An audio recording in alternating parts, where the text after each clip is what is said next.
Has begun.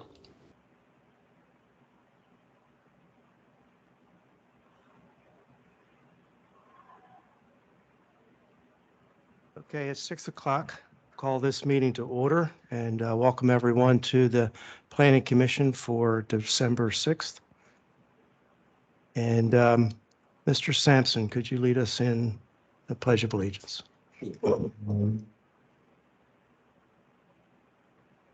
I pledge allegiance to the flag of the United States of America and to the republic for which it stands, one nation, under God, indivisible, with liberty and justice for all.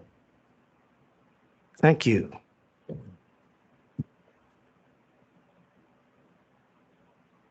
Let's see, we do have a quorum tonight. We have all Planning Commission members except Councilwoman Evelyn Bryant Ward. So we have a quorum. And the first item on the agenda is approval of minutes. With the assumption that everyone has had an opportunity to review the minutes, can I entertain a motion?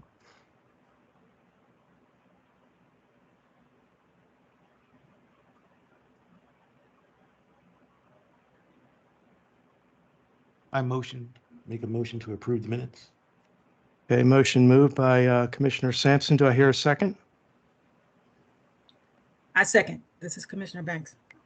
Who was that? Tracy. Okay, thank you.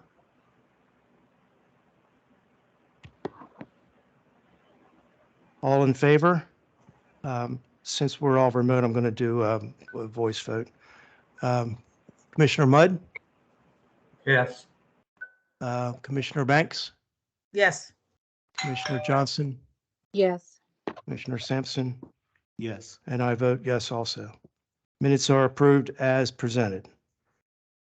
Next item on the agenda is Steeplechase Phase 3. Request for review and approval of the preliminary subdivision plat. And we'll go to Director Harrington for the staff report. So they're still waiting on one of their traffic engineers to show up. Do we want to do LaGrange first and then come back to them? We have the LaGrange folks here. Yes. Move the agenda around. We like to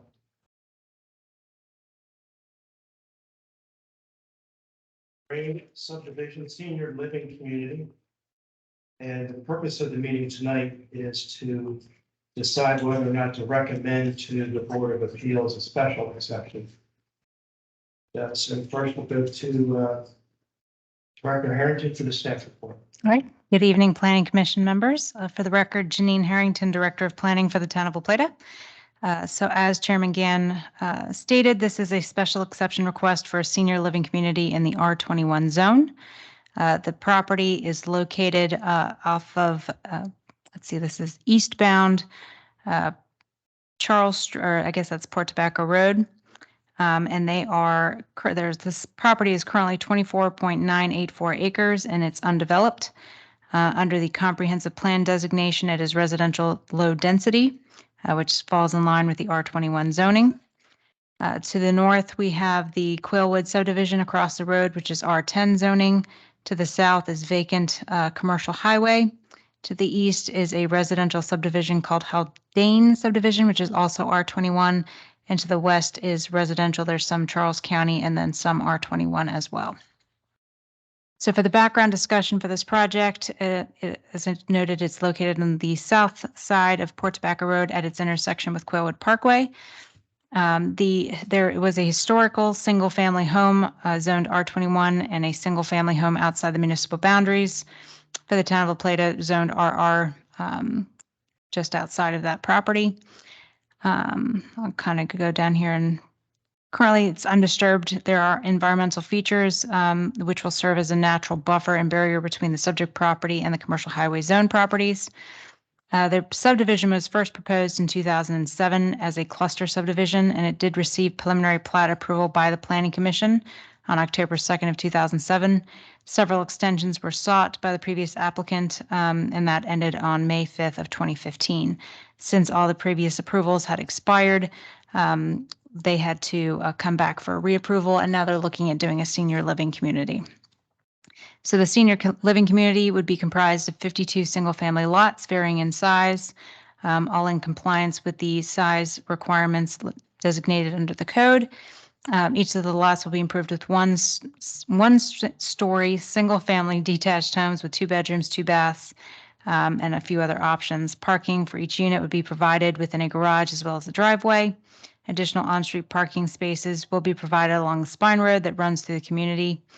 As noted, there are several environmental features, including wetlands, streams, and steep slopes, and all of those have been designed to protect those environmental features and not disturb them. And then finally, they are proposing outdoor recreation space to accommodate the needs of active seniors living in the community.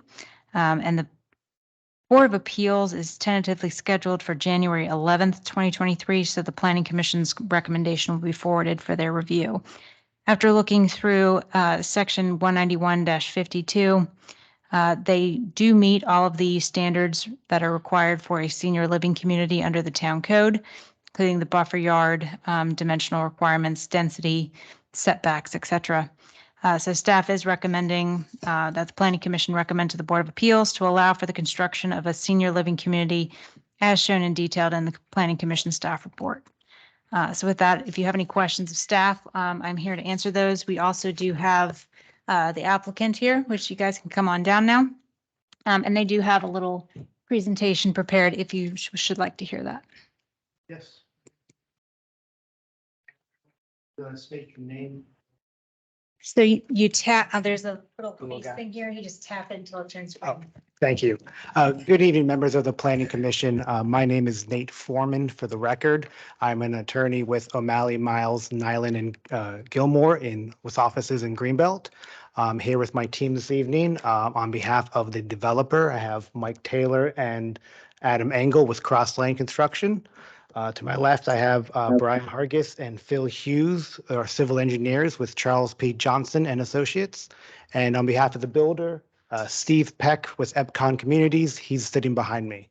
I do want to begin this evening by thanking Ms. Harrington and her staff for her work and her help getting us to this point in the process. We want to begin by saying we do agree with staff's report, and we do recommend that the Planning Commission adopt their recommendation to the Board of Appeals for approval. With that being said, I would like to lead you through a quick presentation and kind of an overview of our special exception for the senior living community. Just for process, is this visible to those online? Okay, thank you. Okay, thank you. So this is just kind of overall showing the team and the layout. Don't worry, we have the layout shown in other slides. So this is not your only opportunity to look at it. Next slide, please. This slide and the next slide sort of give the general location of the property. As Ms. Harrington said, it is eastbound on Port Tobacco Road on the south side of it.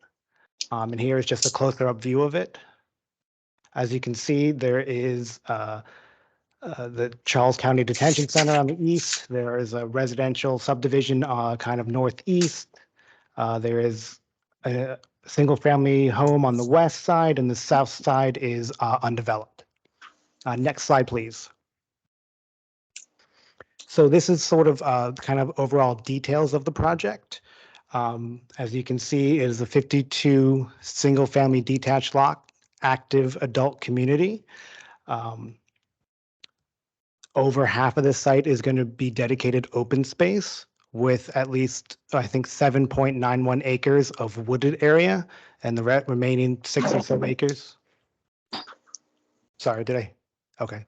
With the other being just open space in general. There will be community amenities for the active seniors, including benches and sitting areas and a pickleball court. We do think it's important to have these programmed outdoor activities to keep everyone engaged and active and, you know, foster a bit of a community atmosphere. Yeah, and each home will be a single story with a 2-car garage and at least 2 bedrooms. Some have the option for an additional 3rd bedroom. And, you know, this isn't really responsive to the needs of seniors and that it's 1-story living. And I believe Yeah, it will be restricted to seniors, 55 plus, but I think that still allows for some sort of family to visit, which is why the extra rooms are usually important. Um, I think the one benefit of this whole project is that it doesn't have any real impact on the traffic or the schools compared to the previous subdivision that Ms. Harrington had referenced, which had expired. Next slide, please. Here is a kind of the overall site plan itself. You can see, looking at it, it's sort of tilted and turned 90 degrees. So Port Tobacco Road is on your right side. So yeah, thank you. Where the cursor is right now is Port Tobacco Road. So that's where the access into the site is from. There is a spine road that leads directly through the community, and all of the homes are either connected to the spine road or off a cul-de-sac. The pickleball court and the bench sitting area is sort of in the right where the wooded area bisects the two development pods. If you can kind of see the pickleball courts on the north side of this one, actually, that's not the west side of the spine road, the north side of the image right there. And just a little bit farther into the community is where the sitting area is going to be. So we put it near the environmental and the wooded areas to kind of make it, beautify the area and make it kind of a nice place to go. There's also some stormwater management features which we'll be using on site, and all of the wooded area shows a lot of the areas that it's going to be retained as open space. Next slide, please. One of the things that we really think is a great benefit to this community and a great asset is that each of the single family homes has this side courtyard that can be programmed for active or passive space, such, active space for gardening, passive space for barbecuing, or just kind of resting and relaxing outside. And we think it's really, again, with the idea of the pickleball court and the benches, to provide outdoor amenities, and this is in the privacy of their own lot and their own home. Next slide, please. This is one of the units. This is the Palazzo. It is the smallest of the units in terms of square footage. It has an owner suite to the rear of the property. It has a living area towards the front, and another second bedroom that is just right off the owner suite. Next slide, please. This is a layout and show of the portico, which is the medium-sized dwelling unit. Similar to the Palazzo, it has the owner suite to the rear of the property. This one has the second bedroom closer to the front of the property. It's just a sort of different way of arranging the house, and we think it's providing different options. And then next slide, please. This is the final dwelling unit that is being provided, is the Promenade 3. It is the largest of all the three. And it has very similar features to the other two, but it just is a little bit larger and adds a little bit more square footage. Next slide, please. So that brings us to the end of the presentation, and we decided it was a good idea to end on the site plan, because usually that's where everyone has all of the questions and want to know more about. So we want to thank you for your time tonight.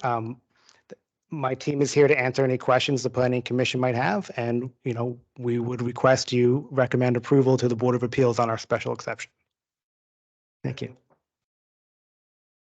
Thank you for that presentation. I would like to start with a question. You briefly mentioned the stormwater management. Can you describe how that might actually occur on this site?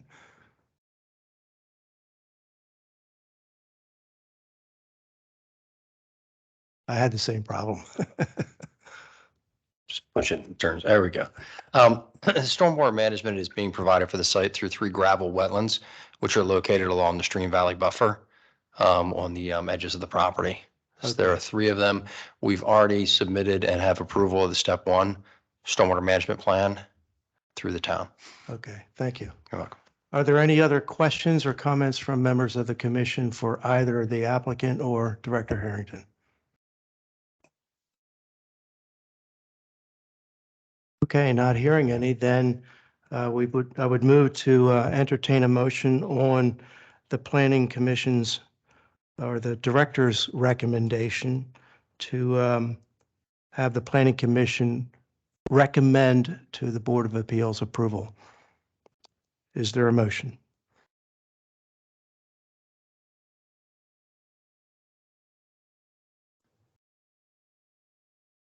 This is where I'm quiet. Someone else speaks up. Chairman Gann, this is Commissioner Banks. I move that we allow for the construction of the senior living community at the LaGrange subdivision. Thank you. We have a motion from Commissioner Banks. Is there a second? This is Commissioner Sam. Second, That was Commissioner Mudd? correct.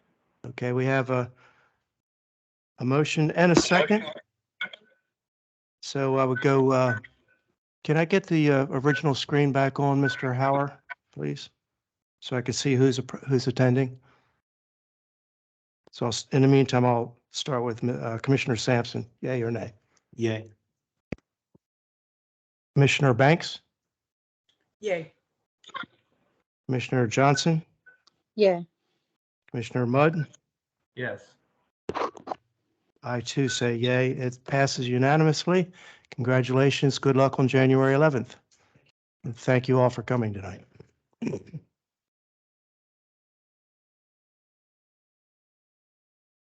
Mr. Reimer, is your team now ready? And Mr. Scott, okay. So that we will now move to the portion of the agenda for Steeplechase Phase 3, request for review and approval of the preliminary subdivision plat. And we'll start with Director Harrington's staff report.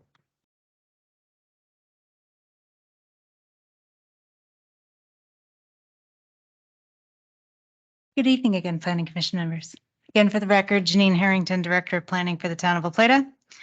So tonight we are reviewing the Steeplechase Phase 3 preliminary plat. I'm not going to go through the entire background discussion because I think we've been through it plenty of times at this point. But I will. But I will come down to the most recent, where we had the master site development plan that was submitted, went through public hearings. And then finally on September 27th of 2022, the town council approved the revised master site development plan that was submitted on August 29th as presented. So that brings us to today. The preliminary plat must be in compliance with the revised master site development plan. So for the Steeplechase Phase 3 subdivision, they're proposing a total of 189 dwelling units, as shown on the plans. There are 36 single-family dwellings, 32 two-story townhomes, 73 three-story townhomes, and 44 duplex units. As they are, again, maintaining the recreational and open spaces amenity within the development, and forest conservation requirements are being met on site. I think there's a little bit of off-site that may be utilized at another point. And as noted on the original T&D approval, no single housing type, and we had determined that basically the four that I indicated there were the housing types. No single one could exceed 50%. And at the current rate that they have, I think the three-story townhomes come in exactly at 50. So they are meeting the requirement. It does not exceed 50. And I did include the residential unit tabulation sheet so you can see the overall development. Again, going through the criteria for approval and findings, Chapter 108 Resource Protection Standards. They are meeting all of the forest conservation requirements and are maintaining the environmental features on the site to the greatest extent practicable. I will get into the one area of stream in a little bit once we get down to the road section.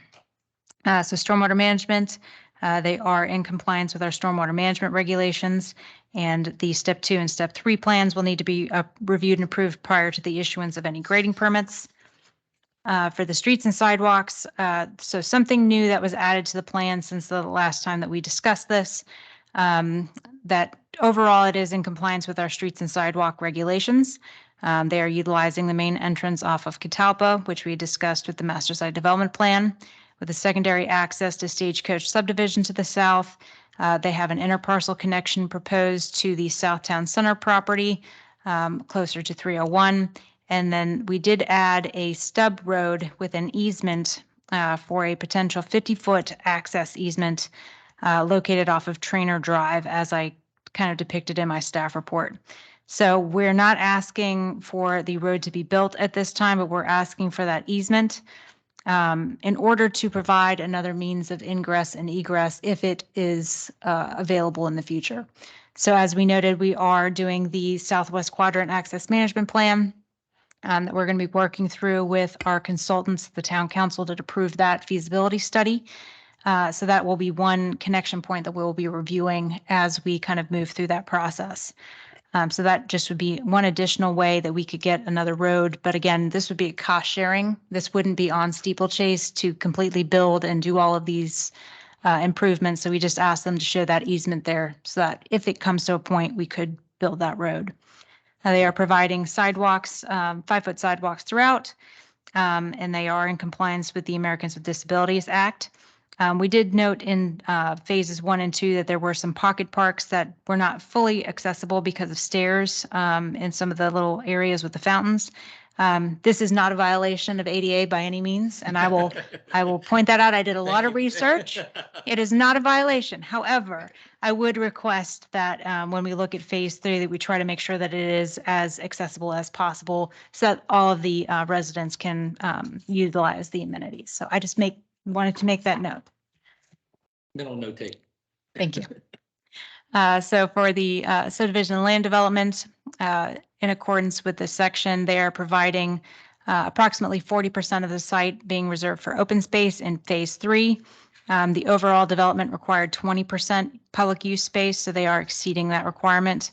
Overall, they're providing 61.81 acres or 53% of the entire tract area, which is 117.57 acres. The homeowners association is responsible for maintenance of all open space areas and recreational facilities. They are providing street trees in conformance with the code, 228 street trees, and they're utilizing appropriate trees as we kind of note in our recommended planting list. The preliminary plat has been submitted in compliance with the drafting standards as required under section 173-23. They're approved forest stand delineation and forest conservation plan.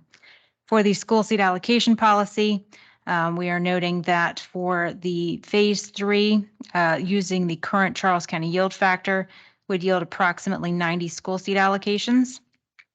Those school seat allocations will be reevaluated at each final plat submission for the Planning Commission's consideration.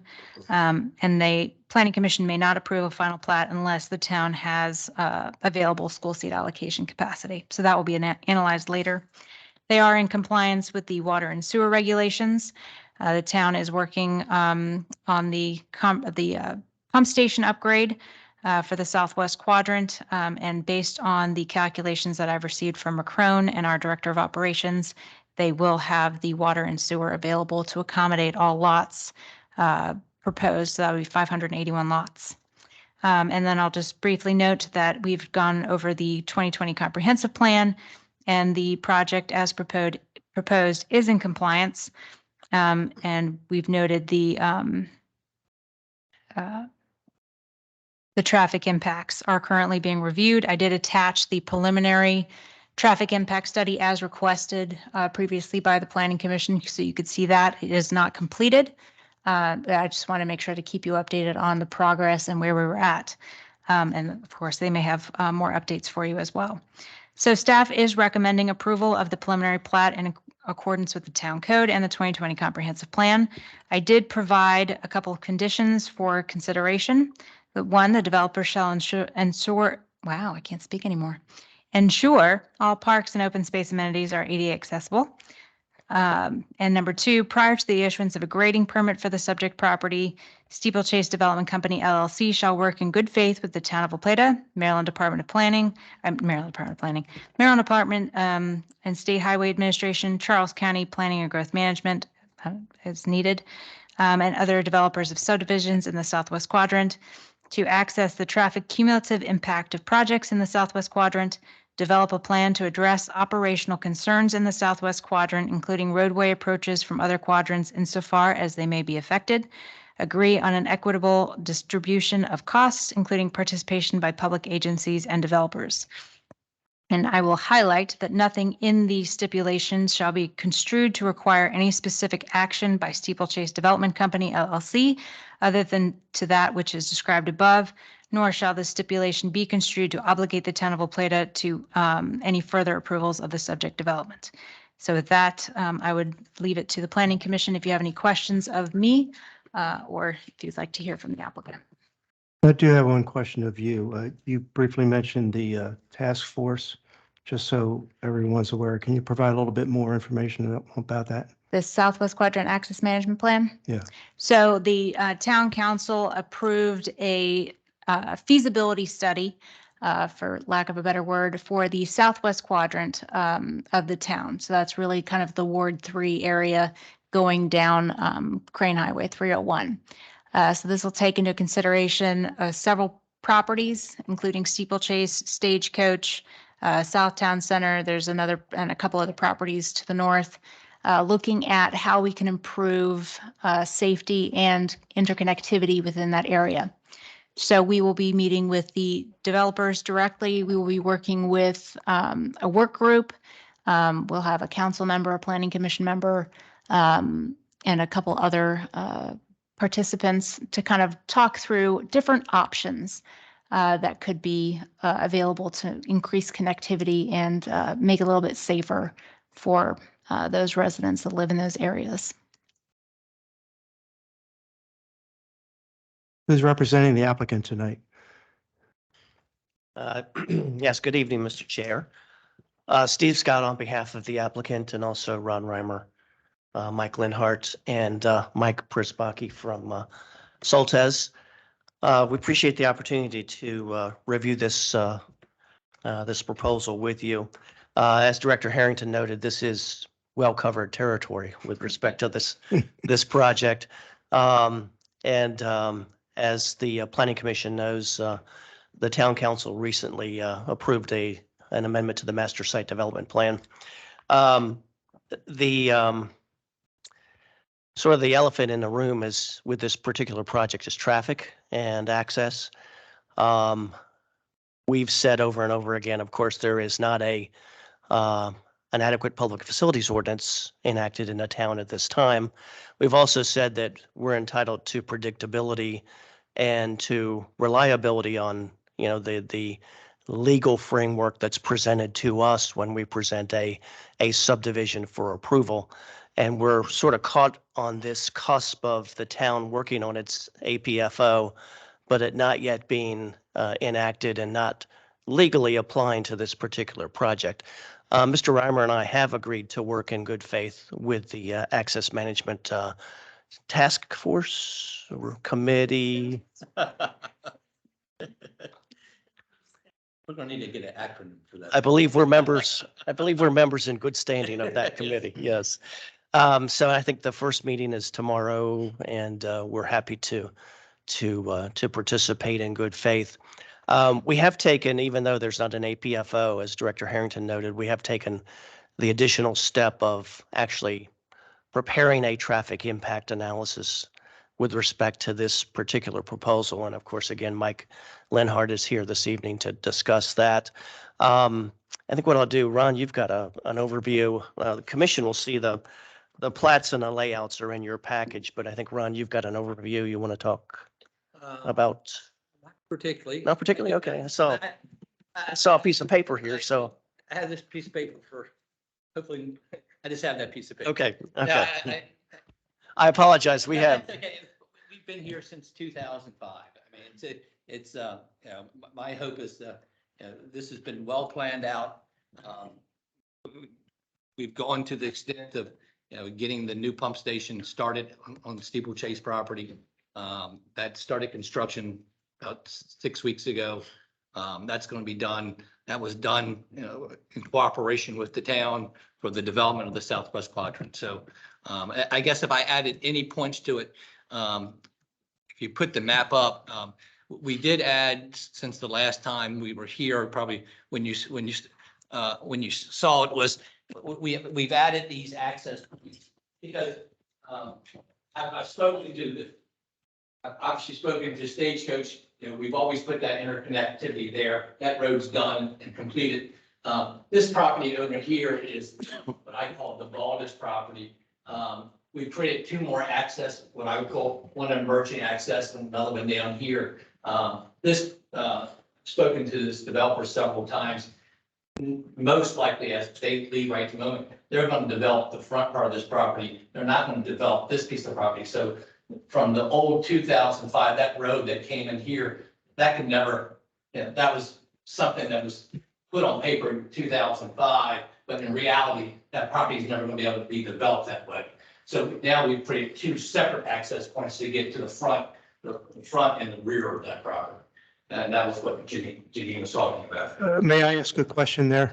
Because what you've just said, is that similar to what Director Herring said about the easement? Yes. Or is that somewhere different? Yeah, that's what she's talking about. Okay, so the question I had there was, has that easement caused you to have to change any of your layout and your design for your houses and so forth? Very little. Okay, This was always a 40-foot easement in regards to the water enforcement and the wastewater treatment plant. So I was able to expand it to get to the 50 feet that allows from the road. We just had to move a little bit of forest conservation around. Other than that, it was, It was more engineering and maybe some layout of housing. I did not lose any density by doing that. so it was minimal impact to you, so you're in agreement with Director Harrington's plan for that easement, right? Absolutely. Okay. Yeah, and Mr. Chair, just to state it for the record, we do take record notice of the staff report in this case, and we agree with the provisions of the staff report, including the I guess I don't like the word condition, but the recommendation right. that the developer work in good faith with the Southwest Quadrant. Right. I keep forgetting the name of the group. But yeah, we're certainly willing to work in good faith. Now, again, I will say this is a project that's obviously pretty far along. This is the end or the swan song for this particular project. Some of the other projects that are, I guess all of them that are creating impacts in this coordinate quadrant are new projects and of course have impacts that are coming to fruition in the future. Some people may say, well, that if Steeplechase doesn't bear some of the burden of traffic impacts, that means the last person in the door bears that burden. But this is the way that these things work. I mean, if you've got intersections and roadways that are operating at a sufficient level of service, when this project A is done, then there's still a sufficient level of service. Project A doesn't necessarily have any mitigation or remediation to do, but project B maybe puts it over the top. And I'm not saying that Steeplechase, again, is not willing to act in good faith and work with the study and the review and the task force. I guess what I'm suggesting is that there may be a limitation as to what we can do in that respect from a financial point of view, since this was never contemplated as this project was being planned and the property was being acquired and so on and so forth. There's a financial model that this developer started with. And again, this has come up sort of at the end of this process, as the chairman and the planning commission knows. So with that, I won't belabor the point. I'll open it up for questions. Again, our traffic engineer is here. Ron, I didn't know if you wanted to add anything else at this point. I would just make one response to your final comment, Mr. Scott, that this task force, I think, is in keeping with our comprehensive plan. I mean, we do have a comprehensive plan that 10 years look to try to see what is all going to happen here. So I don't think that we're in the business of trying to say that the next person is the one who has to take the whole burden. So with that, I'm really glad to hear that you folks will be participants in this task force or whatever we call it. So Thank you, Mr. Chair. Yes. Work group, yes. okay, any other comments from the applicant? No, sir. Okay, questions, comments from the commissioners? Mr. Chairman, this is John Mudd. Earlier, Janine indicated that the traffic study that's been presented is a preliminary, incomplete traffic study. And I guess my question is, at what future interval do they expect to have a completed traffic study? So generally, that part of the process is prior to the issuance of grading permits. But again, like I said, we're just now getting into the southwest quadrant. I know that, I believe, and Mr. Lenhart, if you want to step in, I know that we had received comments from State Highway Administration, and we have Jamie Kendrick with Mead and Hunt that's coordinating those reviews and those comments. And you did just provide a response back, so that it's still in the review process, but we would look to have kind of that finalized by grading permit issuance, engineering plans. Okay, I appreciate that. I guess the question to the applicant is that your attorneys clearly indicated the legal necessity, or in this case, no necessity to even address APF for this project, yet I applaud their moving forward with the study. I guess the question is that if at the completion of the traffic study, and should there be a mitigation requirement found, and in spite of your not having a legal requirement to address it, is it the intent of the applicant to address future mitigation problems that may arise? I think, Commissioner Mott, it really depends on what it is and what the scope is.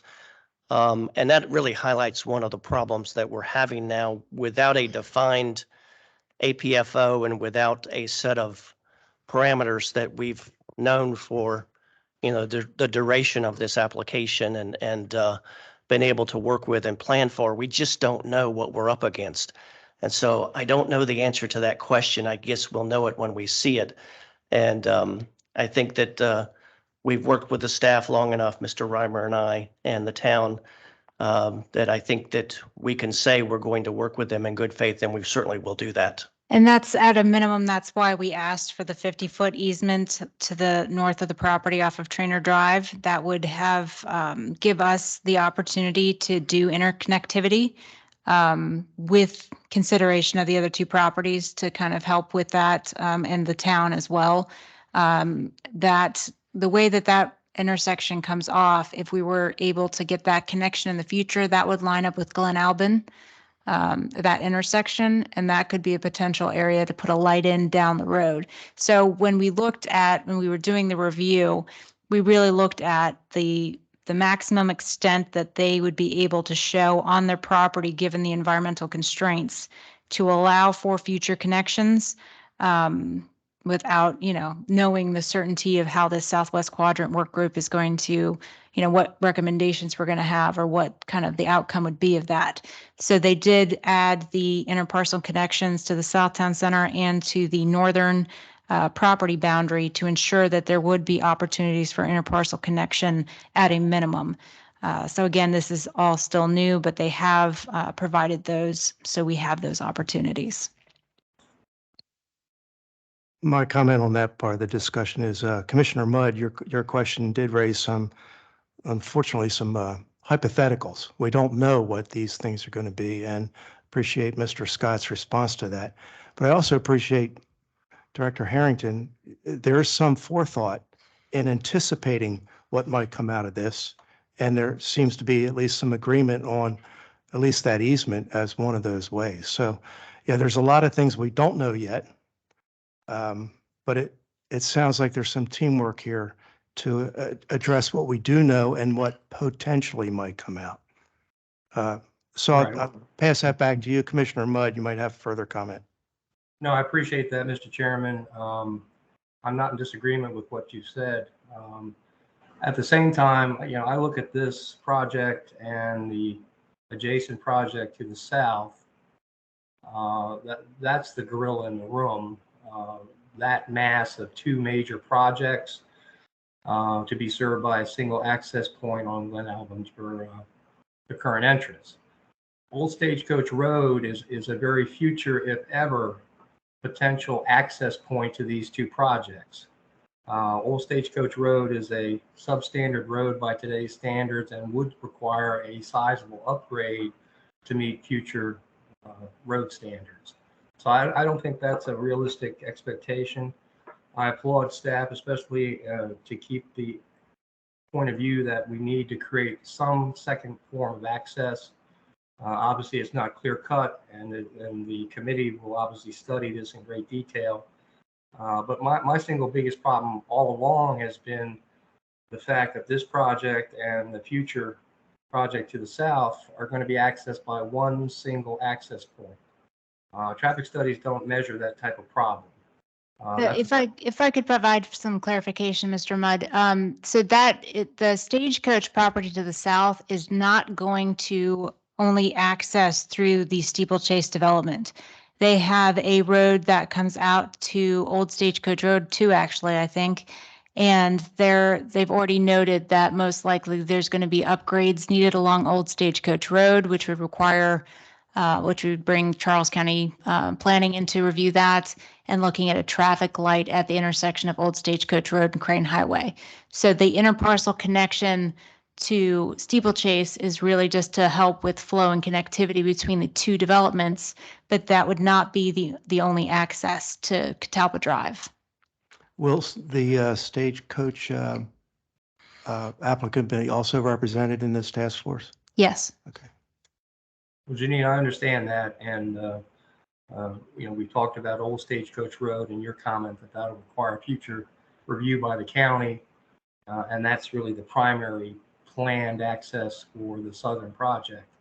But until that happens, I'm sure that project's going to want to move forward, and their only connection point will be through Steeplechase. So anyway, I appreciate the information. Commissioner Mudd, do you have any other questions or comments? Not at this time. Commissioner Banks, do you have any questions or comments? I do not. Commissioner Johnson, do you have any questions or comments? I don't. Commissioner Sampson? Yes, I have a comment and a question. On the comment side, I just want to say that I'm glad that you all are participating in the study. I think that's a good faith act in of itself. And so I'm glad to hear that. And then I think with the measures that Director Harrington has put forth, I think that is a good step in the right direction. I think it has forethought, and I think it balances out the historical context of this project, which also has to be kept in mind. I too have concerns about the traffic, but keeping in mind historical context, they were in compliance at the time they submitted. There was no APFO, there is none. And so I do understand that it does appear to the developer that the goalpost would move with all this going on. And so I am glad they are taking a good faith effort in that direction.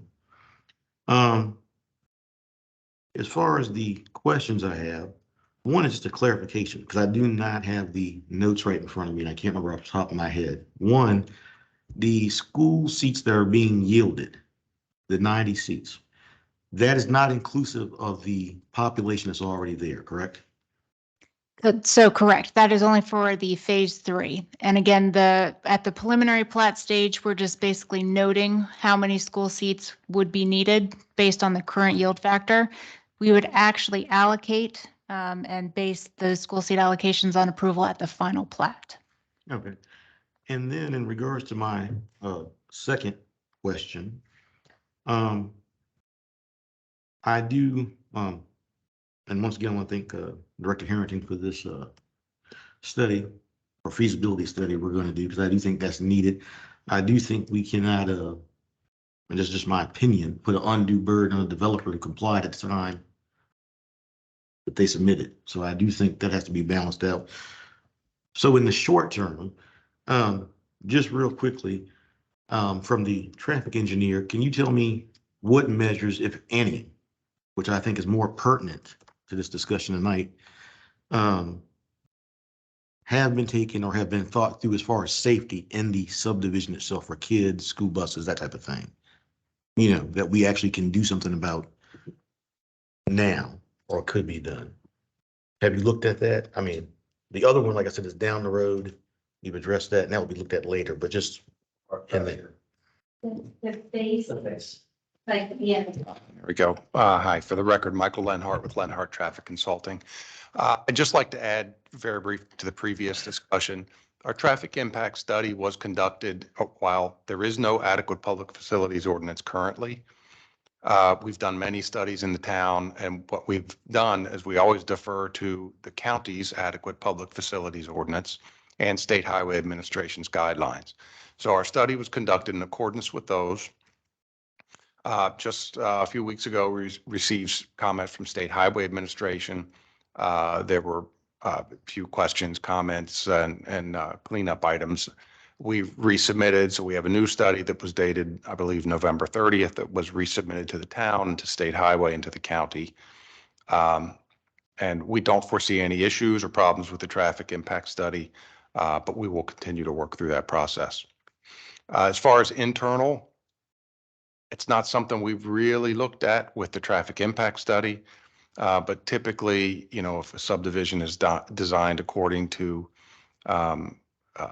street standards, you know, local street standards, site distances, and typically have sidewalks and crosswalks. You know, it's considered safe as long as it meets those general design criteria and has allowances for pedestrians and pedestrian crossings. What's the street width? The major street width, 60? Catawba. And speed limit? Okay. Does So- that address your question? Yeah, just to make sure, I think you answered my question, but just to make sure that it's clear for the record. So is it fair to say, as far as you know, as far as safety standards for children, elderly, that kind of stuff, having to cross the streets, everything is in compliance with county standards? I will preface this by saying I didn't look specifically at everything in there, but it appears so. It appears everything is safe, built to standard, site distances are there. And those, you know, those are the primary considerations, really. I will note that we did have to review all of that as part of the preliminary plat. We had McCrone, we had our Director of Operations, myself, along with the Stormwater Management Review, and we did have to review all of those to make sure that they met the minimum town street standards. We are using the county's standard details in certain areas, but I know Steeplechase was done a little bit before that change.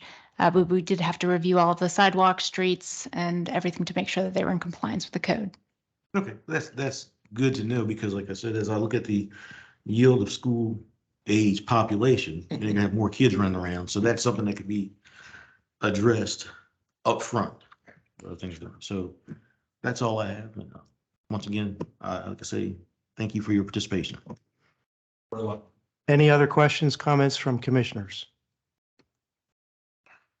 Okay, so at this point, I'd like to entertain a motion.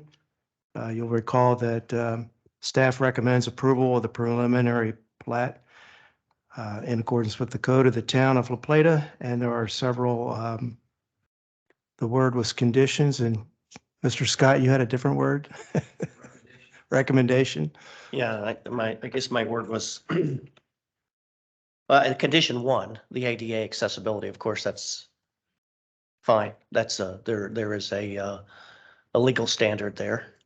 Condition two, I would say recommendation, since there is no legal standard, it's undefined. Right. But good faith cooperation is certainly something. And that's good to hear. We will do. So would one of the commissioners please make a motion?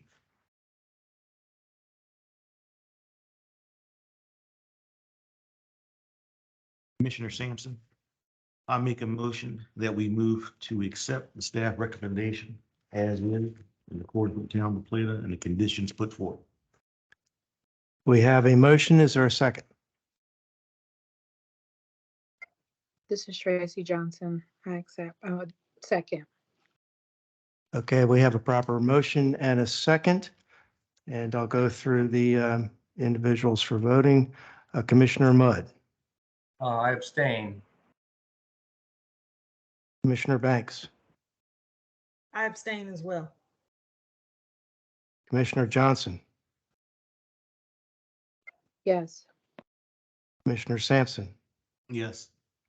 and I also say yes. So the motion passes. And Mr. Reimer, Mr. Scott, and your team, thank you very much for your conversation tonight. It was quite open. I appreciate it. Thank you all very much. Okay, the next item we have on our agenda is the planning for, under matters of, oh no, we actually have the planning commission meeting scheduled first, right? Is that correct? That is correct. Okay. So hopefully everyone had a chance to look at the proposed schedule of meetings for the year 2023.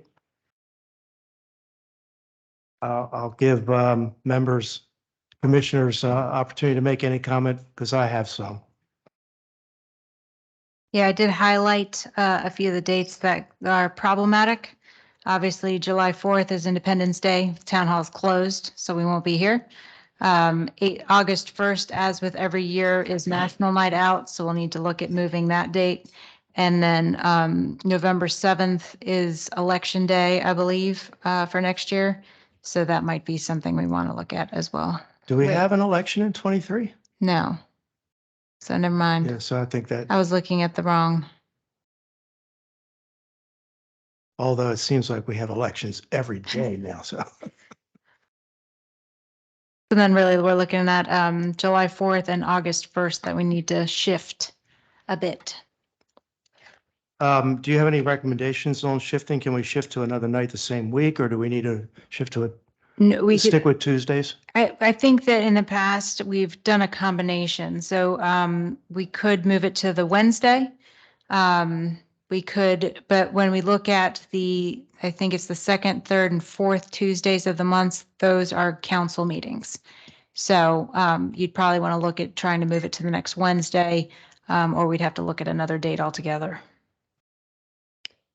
Well, I'll go ahead and make a proposal for both July 5th and August 1st that we move to the next day, July 5th and August 2nd, Wednesdays. Anybody have an opinion?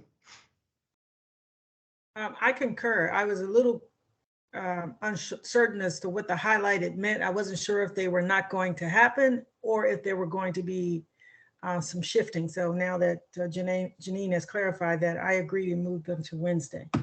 Yeah, to your point, who was that speaking? Banks, Dawn Banks. Okay, Dawn, typically we should plan for a meeting once a month at least, unless there is nothing to come before the commission. Mhm. So we need to plan at this time for a meeting. So moving it to Wednesday is anyone opposed to that? I don't think we need to vote on it. We just need to make sure. Just a we're general okay with it. consensus, Right. if everyone's okay with that. And then, of course, as we get nearer, if there is, conflicts or something, we can certainly address that. Right. So I have a conflict on April 4th. It happens to be my wife's birthday. I think I should spend time with her that night. So the vice chair should run that meeting. And then just as a reminder, I took a look at the information that Director Harrington has provided to us. My term on the commission ends November. So the November would be my last meeting. So whoever happens to be the chair at that will be running the December meeting. Are there other comments on the proposed schedule for next year? I have a question.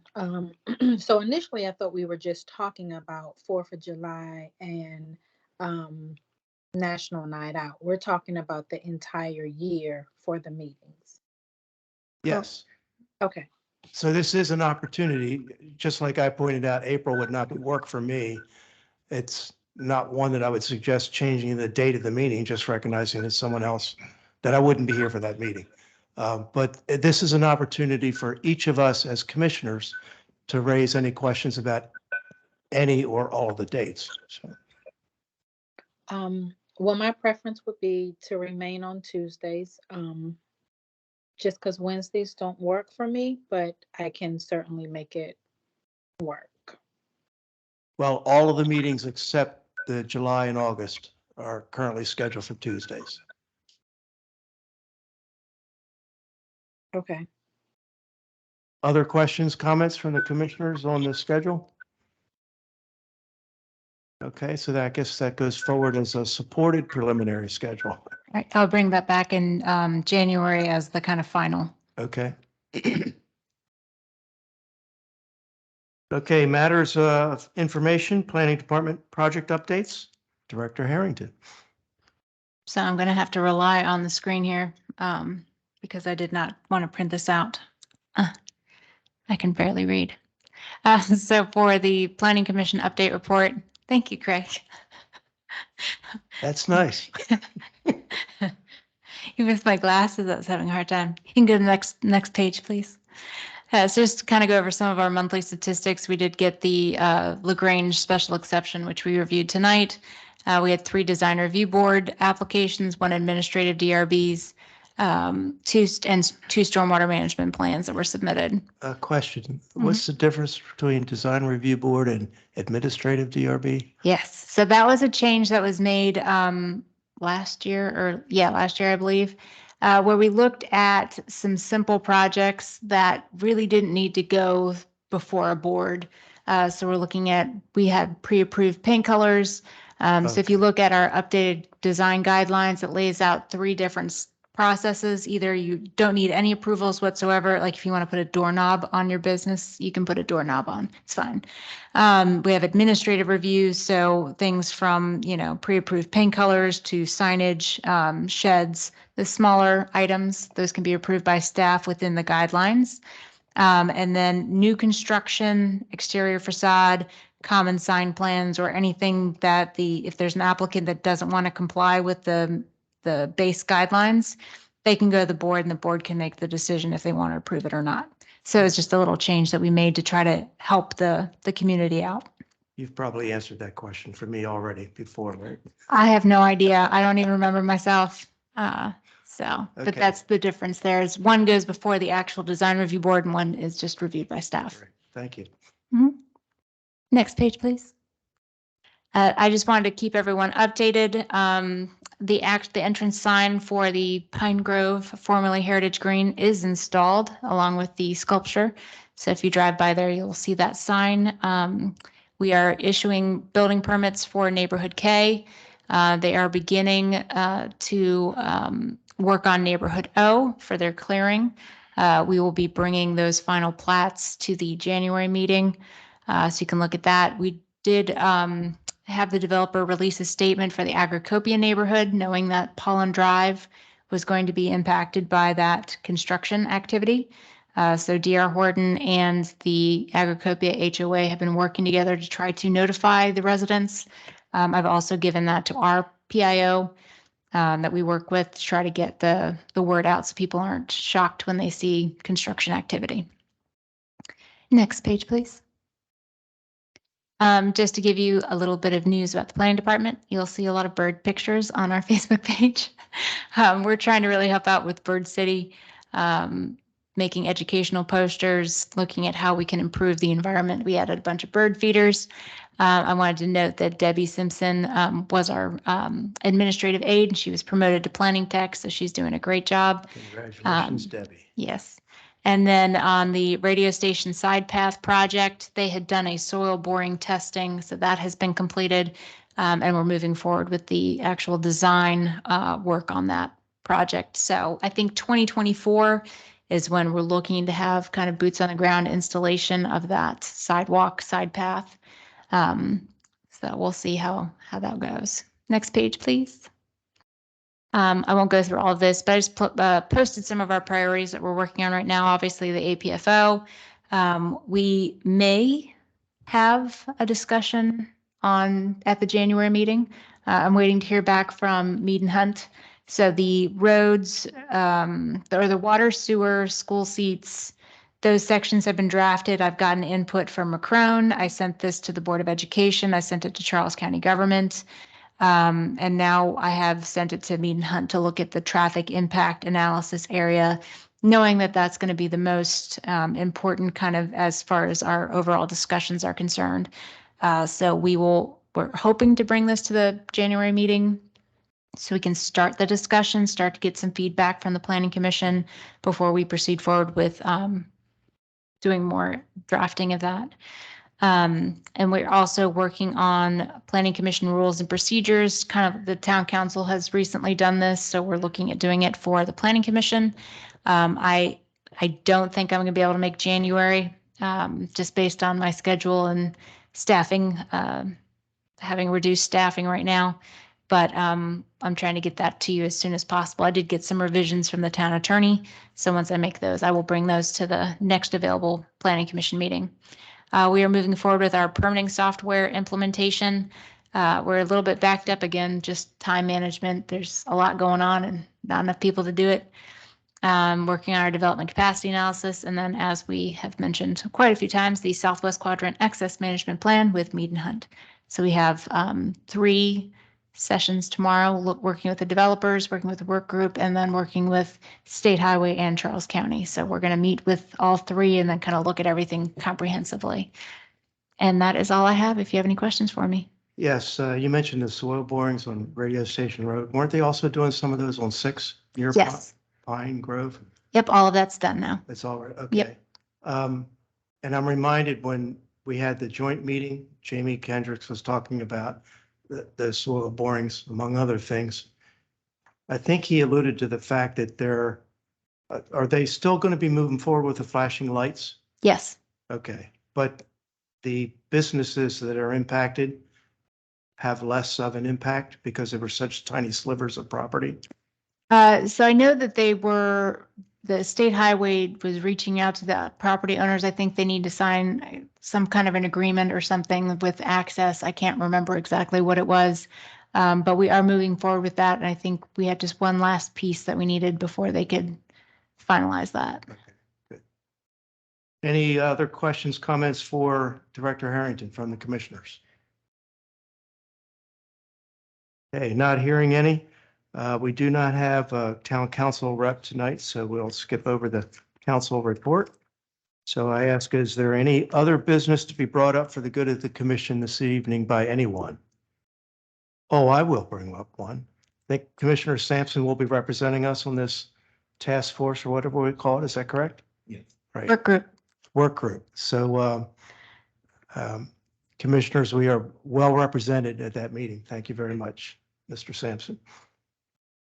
Anything else to be brought up for the good of the meeting?